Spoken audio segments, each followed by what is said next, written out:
What's up, guys? Welcome to my YouTube channel. Team Test is my name. Make sure you subscribe to my YouTube channel. If you come across my first video, make sure you subscribe, like, comment and share. Let's watch this video about Lumumba, the professor who are advising Africa and the world and Jamaica to follow the suit of Burkina Faso, Mali and Niger. Let's watch and I'll come back with more comment. These are not coup d'etats. These are revolutions. They are revolutions because it has become obvious that those who are lackeys of France in the Sahelian region were manipulating the electoral process, were using institutions such as the judiciary for purposes of perpetuating the French agenda. And that these young men from the military came out and said, no, when the people cannot do it through traditional revolution, we are going to do it through the barrel of the gun and use the institution of the military to change the equation. And they have changed the equation. How have they changed the equation? First, they are saying we are cutting political ties with Paris. Secondly, we are cutting economic ties with Paris. We are getting out of any organization which is led by France. We are cutting off the situation that compels us to use currency that is printed in France. We are ensuring that our resources are going to be refined, and they are entering into arrangements with a number of countries, including Russia and China, to begin to build institutions and installations that are going to refine their uranium, refine their gold, so that there is value addition. What is happening in the Sahelian region is, in my submission and in the view of many independent commentators, the beginning of the total liberation not only of those countries but the former French colonies. And it is not lost on me that the leaders of those countries are sending a very clear message. They are sending the message that any institution which makes the claim that is a Pan-African institution but is being controlled from outside will be defied. I remember that day, the day after the coup d'etat in Niger, and I remember the meetings that were held in Accra, Ghana, the meetings that were held in Abuja, Nigeria, the meetings that gave a 72-hour ultimatum to Niger and said, we are going to invade you, not in so many words, but we are not going to allow you. I remember the sanctions that were imposed upon Niger. And I remember all the three leaders, Traoré in Burkina, and I remember the new leaders in Niger. I remember the leaders in Mali saying, we are now entering into a military pact. You attack Niger, you have attacked Mali, you attack Burkina, you have attacked Mali, and you have attacked Niger, and of course, even Doumbouya in Guinea-Conakry said, we will join you. That is a new face. It is a face that was not contemplated, and the Sahelian revolution, because it is a revolution, is beginning to redefine how former French colonies are relating with France at the critical levels, including the area of trade, including control of their militaries, including control of their language. And it is not lost on me that in Mali, they have actually declared that French is no longer the national language. Bambara is now the national language. It is a clear statement that they are beginning to regain their independence, and they are doing it in a manner that was not anticipated and in a manner that was not contemplated. It begs the question, will the men in uniform continue to be in power until kingdom come? No. They have said in Burkina, they have said in Niger, they have said in Mali, they have said in Guinea-Conakry, we are midwives. We have come here for a short time to clean up the mess that has been with us. We have come here to clean up the mess that the French have always created. We have come here to ensure that the insurgency, which is sponsored by the French in Burkina Faso, which is sponsored by them in Mali, which is sponsored by them in Niger, which is sponsored by them in Guinea-Conakry, that this insurgency will eliminate it and will introduce a new system of governance which will allow the peoples of our country to participate in their governance without being controlled from Paris. They are saying that we have been puppets for too long. We are now regaining our independence, and this revolution is a revolution which is unique, is a revolution which is being defined and refined by young Africans whose agenda is the spirit of Pan-Africanism. The Sahelian revolution is a revolution which will change the continent of Africa and redefine Africa's relationship with the former colonizers. In order to understand the Sahel, we must go back to the year 1958, when Charles de Gaulle governed France. And when Charles de Gaulle and his administration took the decision that their former colonies would be granted independence, and asked that they vote no or yes. Yes, to mean that you would regain something called independence, but you would remain under France. No, to mean that the French would run away. Only two countries voted no: Algeria under Ahmed Ben Bella and Guinea under Ahmed Sékou Touré. The rest of the countries remained under the tutelage of France and have remained so, controlled politically and economically, including their currency, the CFA franc. So that recently, in the 21st century, when young men in the military took the decision that they would change things, it was something that shocked the French and shocked the world. Shocked the French because they said, we are now gaining our independence. What we had was not independence. And I listened so very keenly to Doumbouya in Guinea-Conakry. I listened very keenly to Aïta in Niger. I listened very keenly to Traoré in Burkina Faso. And their message was clear. There are those who said within ECOWAS that Mali must not, when we talked about Mali at that time, they said Mali must be expelled from ECOWAS. And they came and they warned that they were going to attack Mali, but the Malians said, no, we are going to protect our newly acquired independence.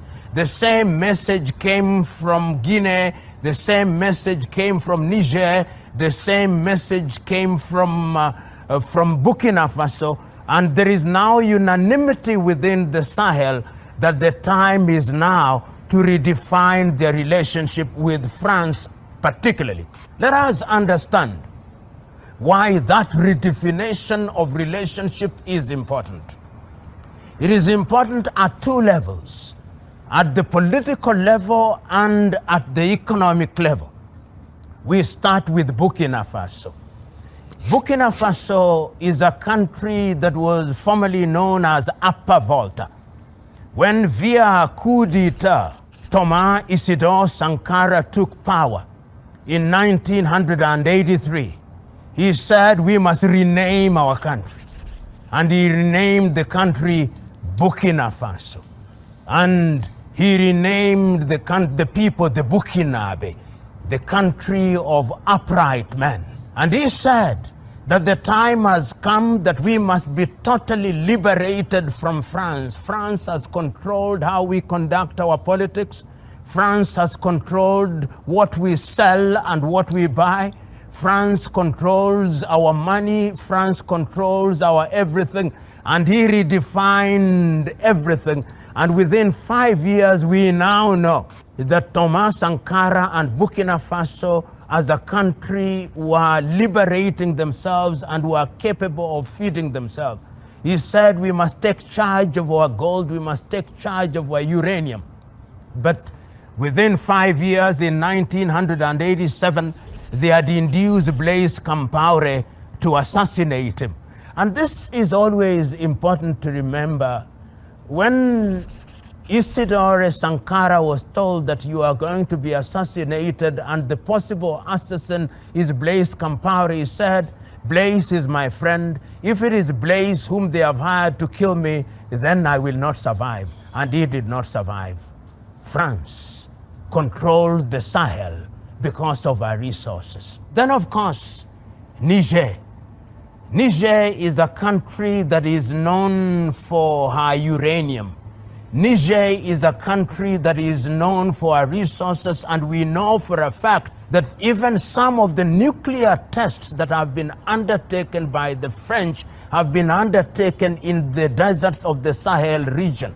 We know that that particular area is rich in all manner of resources, and the Nigerians took the decision that we are going to change this. When the coup happened, one of the things that was most frustrating was that a decision was taken that Niger must be treated differently, and people don't understand why ECOWAS reacted in the manner that it did. It was uranium. It was the uranium that is not only used in France, but is used in different parts of the world for nuclear facilities. And Niger sits upon uranium that has value that is inestimable. And the idea to ensure that Niger was ostracized from the ECOWAS community was at the behest of the French. And it is important that the Sahelians have taken the vow that they are going to protect Niger. Outside of Niger, we are also aware that the Malian regime with Assimi Goïta, who is the current president, have taken the decision that they are going to ensure that Mali, even with the sponsored insurgency, is going to remain a country that is independent. And it is not lost on me that Mali is the home of one of the most important freedom fighters in Africa, Modibo Keïta. So the spirit of Modibo Keïta is now resurgent in Assimi Goïta, and we can see that that particular country is also moving in the direction of ensuring that they are liberated from French domination. And once again, we know that Mali is a country that has a long history with Sondiata Keita, with Mansa Musa, and the Niger River flows there and supplies oil. And in the areas such as Timbuktu in northern Mali, we know that there are major resources. The same with Guinea-Conakry, which may not be described as being specifically in the Sahel, but is one of the countries that is supporting the activities that are going on in the Sahel to the extent that they are redefining how Europe, particularly France, relates with Africa. Which begs the question, what is new in Sahel? What is happening in the Sahel that is new? Is it a revival of Pan-African spirit? Is it something that is going to change the complexion of that region and by extension change the complexion of the world? Commentators are now saying that while many are quick to characterize the changes in the Sahel as coup d'etats and therefore against the African Union declaration that Africa will not entertain non-unconstitutional changes of power, Pan-Africanists and those who know how France is operating and has operated say these are not coup d'etats, these are revolutions. Pure Lumumba is an activist. That guy come from Kenya. He's a professor of law. is advising the other countries to follow the suit of Burkina Faso, Mali, and Jamaica, and has said a warning to Jamaica, our brothers Jamaica, to follow the suit. He's telling us that those countries are already developing of what we call the independent. This colonialism has cost us a lot. In fact, he's telling us to do away with this Britain, this Germany, this France, so that we develop our own country. Most of people are blaming Burkina Faso, are blaming Traore that he ended in the seat through back door, but not that thing. That guy saw the country is not doing well. That's why he took over. But when you go now to Burkina Faso, you find that Burkina Faso is now in history. It's the country that most developed.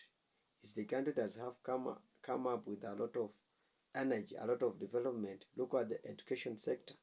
He's really opened the educational sector. Look at the roads.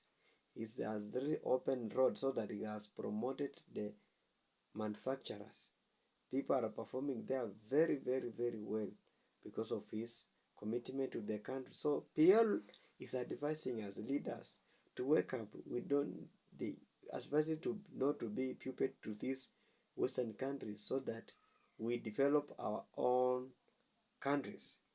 Look at Mali, Niger, they follow the same. So we need more Mali, we need more Burkina Fasos, we need more Nigers because of the system is really working.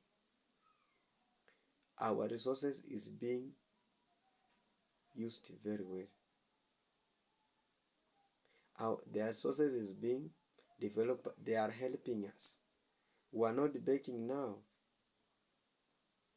So Pierre is the professor. He is telling us that Jamaicans, we need to wake up to follow this sort of Burkina Faso. They are really developing. When you go outside there, they are really developed. So we need to follow this sort of Professor what is advising the nation.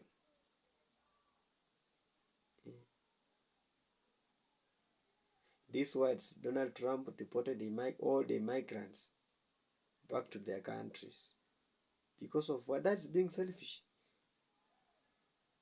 And you are the one who driving the economies.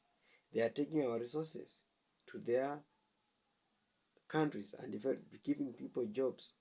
But here, they just came up with NGOs, which is not helping us. That NGO is looting our money. They are not helping us. So PL has really advising us to follow the suit. We cannot make without it. So we need to follow the suit so that we develop our country very well, so that we belong to good map. What we have done in sports, we've also done in economical and peace. As we know, Africa were so peaceful. But these people, they don't want us to unite. They don't want peace. They want to destabilize us so that they gain power in our country.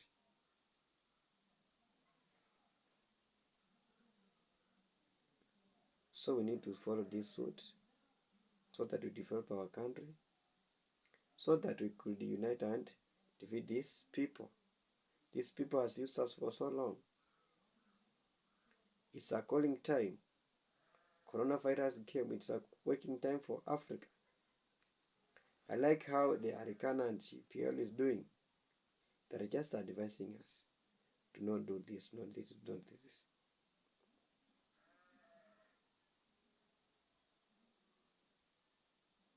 So let's wake up. Let's wake up, guys. Don't allow this thing to fall us. Let's use this energy that Burkina Faso used to regain their power to develop their countries. Thank you so much for watching my video. Remember to subscribe to my YouTube channel. Tim Tesi is my name. There's no other person Tim Tesi reaction. Make sure you subscribe, you like, you share, and you also comment. I'll be posting more so that I don't want you to lose these videos. I don't want you to lose this update each and every time as I post there. So just subscribe it, make it alarm so that whenever I post, you'll be the first one to watch it. Thank you so much for watching once more.